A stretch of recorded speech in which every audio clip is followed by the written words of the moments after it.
From the CISO series, it's Cybersecurity Headlines. These are the cybersecurity headlines for Friday, December 5th, 2025. I'm Rich Straffolino. Predator spyware spotted across several countries. Recorded Futures Insect Group reports that while U.S. sanctions against Intellexa's Predator spyware have seemingly slowed its overall use, it's still in use internationally. Researchers found evidence of its use in Iraq, Pakistan, Saudi Arabia, Kazakhstan, Angola, and Mongolia. Meanwhile, previous usage in Botswana, Egypt, and Trinidad and Tobago have fallen off. The researchers noted that this might not reflect a decline in actual usage. Instead, Intellexa made significant infrastructure changes to make it harder to detect. Amnesty International revealed this week that Intellexa can remotely access Predator customer logs, further exposing the company to liability for misuse. Russia blocks FaceTime. Russia's communications regulator Roskomnadzor announced it blocked Apple's video calling app as part of its continued crackdown on foreign tech allegedly used for criminal activity. The country has also recently imposed sanctions on YouTube, WhatsApp, Telegram, and Roblox.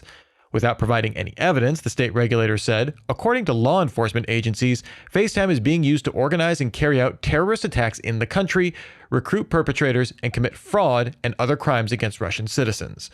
So far, there's been no word from Apple on the move. Draft U.S. cyber strategy set for January release. Cyberscoop sources say the Trump administration plans to release a 5-page, 6-part national cybersecurity strategy next month. This could also be followed by an executive order that would spur implementation. The 6 pillars in the document continue to focus on offensive cyber operations, making cyber regulations more uniform, strengthening the federal cyber workforce, streamlining procurement, protecting critical infrastructure, and planning for emerging tech. Currently, the administration is soliciting feedback on the strategy from industry stakeholders, so the final text may change. Brothers arrested for deleting government databases. The U.S. Department of Justice arrested twin brothers Munib and Sohib Akhtar on charges related to insider threat activity against several government agencies. Both brothers worked as engineers at the federal contractor Opexus, using their access to allegedly delete up to 96 government databases impacting the IRS and General Services Administration back in February. In an even more bizarre twist, both brothers had previously pled guilty to charges tied to a U.S. State Department data breach back in 2015, with each serving multi-year prison sentences.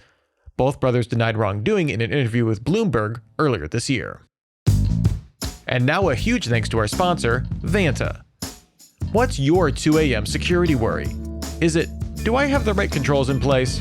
Or, are my vendors secure? Enter Vanta. Vanta automates manual work so you can stop sweating over spreadsheets, chasing audit evidence, and filling out endless questionnaires. Their trust management platform continuously monitors your systems, centralizes your data, and simplifies your security at scale. Get started at vanta.com/CISO.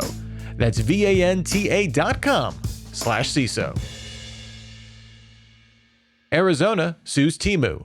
Arizona Attorney General Chris Mays announced the state filed a suit against the Chinese online retail giant, claiming it collects large amounts of sensitive consumer information without consent. This includes GPS location data and apps installed on mobile devices.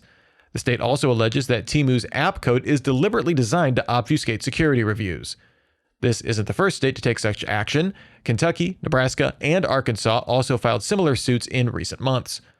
All of this data collection comes against the backdrop that Temu is required to hand over data requested by the Chinese government, sparking potential national security concerns. Reporters Without Borders targeted by Star Blizzard. Researchers at Sequoia report that the Russian-linked APT Star Blizzard carried out a phishing attack against a core member of Reporters Without Borders, or RSF, using a Proton Mail account that was posing as a trusted contact.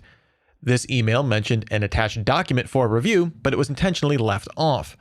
When the contact asked for it, they then sent a malicious PDF hosted on Proton Drive. The attack was only unsuccessful in this case because Proton blocked the user's account. Sequoia found this a familiar pattern for Star Blizzard, seeing the approach used against other nonprofits as well, ultimately trying to inject malicious JavaScript into a victim's Proton Mail sign-in page to steal credentials. GhostFrame, a novel phishing framework. iframe abuse is nothing new, but a new report from Barracuda details this new phishing framework built around it. Ghostframe uses an HTML file to spoof as a landing page, with malicious behavior hidden in an iframe. Using the iframe allows attackers to quickly swap out phishing content and evade scanning while keeping its outward facade intact and the same. The landing page uses dynamic code to generate a new, randomly generated subdomain every time a new visitor arrives. This then loads the iframe to harvest credentials. The lures to get users to the pages range from contract notices to HR updates. Researcher flushes Kohler's end-to-end encryption claims. Earlier this year, Kohler launched a smart camera for toilets called Decoda, designed to analyze bowl contents for gut health. In all of its marketing, it claims that images sent for analysis were end-to-end encrypted. Security researcher Simon Frondi-Teltier recently pointed out that, based on Kohler's privacy policy, these were actually transmitted with TLS encryption. So, they're encrypted in transit, but Kohler can access the camera images. The researcher also pointed out that this opens the door for Kohler to use the images to train AI models.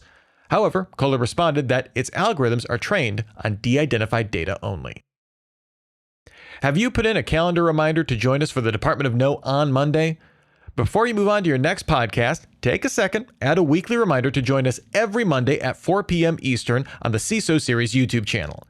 Each week, I discuss what news stories actually matter to security professionals with two CISO experts, and we talk about how you can use those stories with your teams. Join the live stream, get involved in the chat, and kick off your week with a little fun. We hope to see you there. And if you have some thoughts about this show or about the news of the week, send it to us at feedback@cisoseries.com. We'd love to hear from you. Reporting for the CISO Series, I'm Rich Straffolino, reminding you to have a super sparkly day. Cybersecurity headlines are available every weekday. Head to CISOseries.com for the full stories behind the headlines.